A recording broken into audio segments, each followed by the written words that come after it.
and welcome to the month of April. I am boosting over here today on the program. Let's get started. It's the first business day in the new month, in the new quarter, and we're starting with something positive. Nigeria's manufacturing data showed that the index recovered to 52.8 reading in the month of March. We finished just 4 days ago. So that is one good news you can start the brand new month with. This is from FBN Quest, showing that 4 out of the 5 indices monitored by this independent organization recorded positive reading.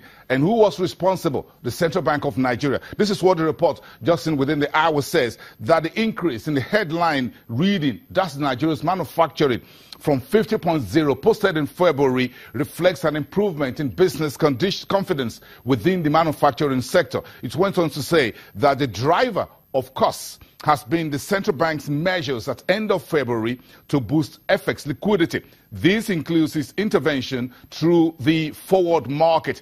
Increased access to FX for invisible transactions for the retail consumer has also assisted in easing pressure on the parallel market. This report tracked what the IMF released late last week, that it welcomes the latest forex easing by the Central Bank of Nigeria, as well as the economic recovery growth plan of the Buhari's administration, and says they have a lot more to do. So within the hour, we have a number of discussions down. Bismarck Rewane, who is the Chief Executive Officer at Financial Derivatives, will weigh in on the latest IMF welcome development, welcome news about the economic focus, the new report, and the FX easing by the Central Bank. He will also talk to us what should we do with the recommendations from the IMF. Then later on the program, at about 10:30, Moses Tule, who is the director in charge of monetary policy at the Central Bank of Nigeria, will be live from our Abuja studios to talk to us what went on in the market in the first quarter, all the actions of the central bank, and what's the outlook for the second quarter. We're starting that today. That's in the news this morning, but let's get that back to you. The breaking news: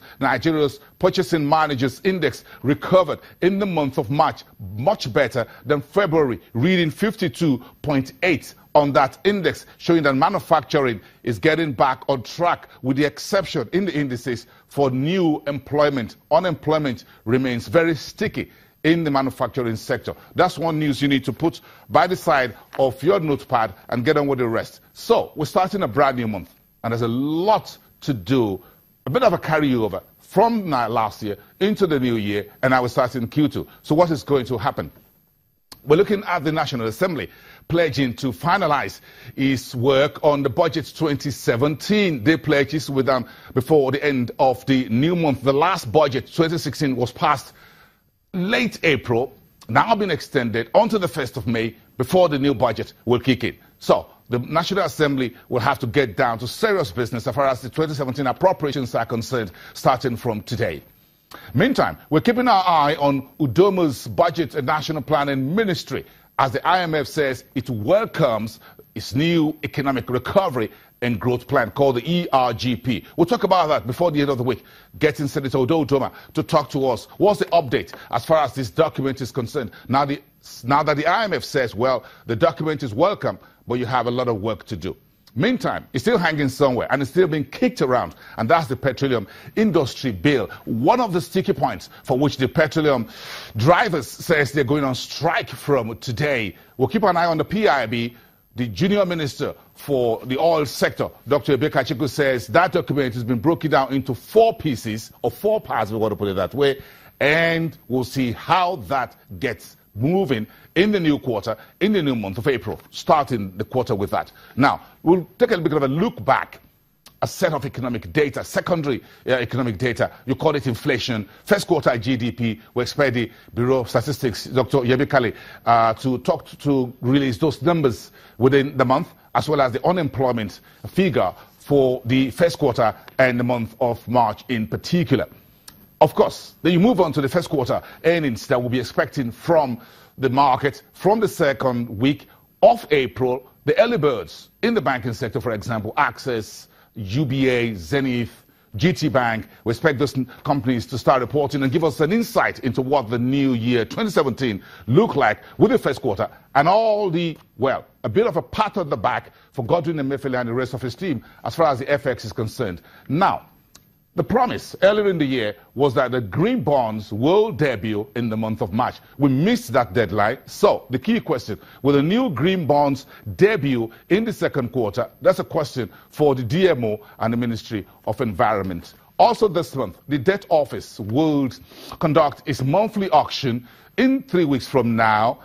But today is the beginning of the second month of the FGN savings bond sales to retail investors. You want to get into that business or investment vehicle, you need to talk to your stockbroker.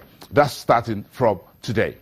Meantime, the man who is the new acting CEO of Keystone Bank is not exactly a new man. He's been part of the board, but he's been retained as the head of the Keystone Bank, which was formerly under the umbrella of AMCON, that's the Asset Management Company of Nigeria. He's now, Hafiz Bakare, issued a statement overnight and says the transition from the old board to the new transition board has been quote-unquote seamless, and the new phase will enhance the lender's capacity in all respects. That's what Hafiz Bakare says in a statement issued early this morning. And of course, you've heard it, it's all over the media, that the petrol drivers says they are planning a national strike starting today. So there's no going back. So what exactly do they want this time around? Give us some minutes. Later on the program, in a couple of minutes, we'll give you a long list of what they're asking the federal government to do for them to avert this strike. But they said there's no going back.